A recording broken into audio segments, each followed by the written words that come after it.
Good morning, everybody. I am heading out to the compost bin. I've got some more stuff to drop in there. While I'm out here, I wanted to talk to you about something. If you don't know, we just had some really heavy storms. There were some hurricanes that went through Florida. It cut up through South Carolina. We had tropical depressions.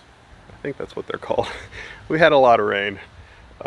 That came through here that did some damage. We did have a lot of heavy winds as well, and unfortunately did some damage to our vining tomato plants. But I'm going to show you a cool trick that you can do to maybe get back on track with your tomatoes if you have some storm damage. Let's go check that out. Now, if you remember, my vining tomatoes had a really tough time getting started.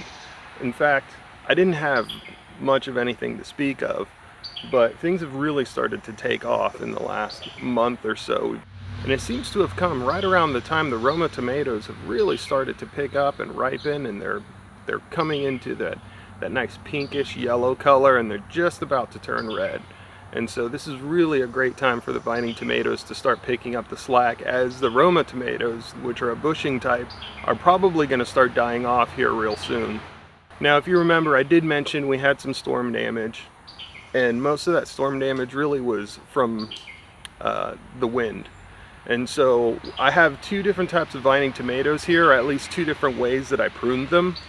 One common way of doing it is to have a single leader where all of your fruit comes off of that, and you're constantly pruning from the bottom up, and you're always maintaining a single leader, and you're killing off any suckers that come off of that single leader. I also have some where I let them split once.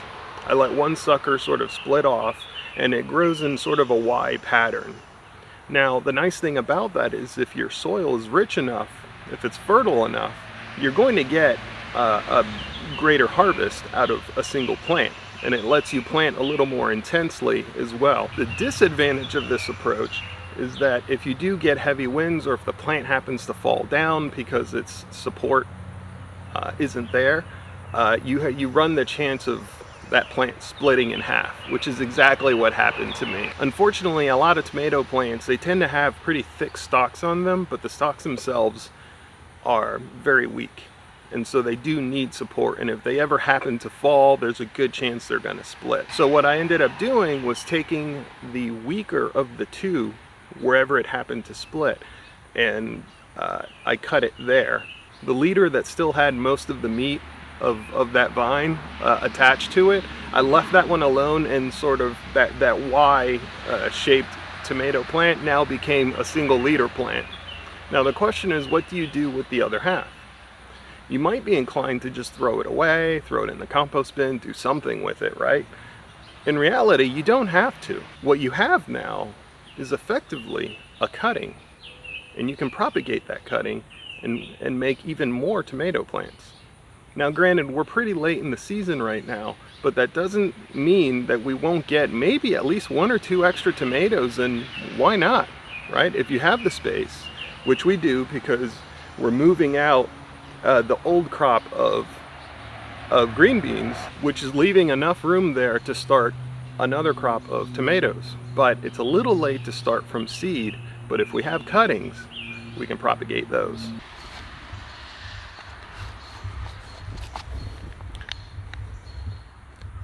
Here's a good example of a cutting that I took while I was pruning some of the other tomato plants, and I just went ahead and stuck it in the ground.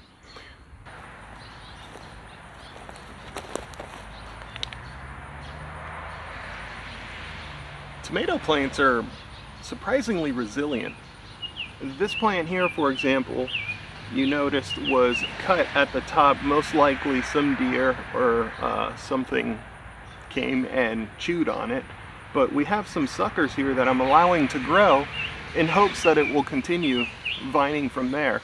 And in reality, I don't know if I want it to get too much taller anyways, because I'm running out of trellis. The one nice thing about tomatoes is you might notice there are really fine hairs on each one of these stems, and each one of those hairs actually has the potential of becoming a root. So if you ever have a plant that's damaged, that gets split by, let's say, heavy winds, just take that and stick it in the ground. No, really, it's that easy.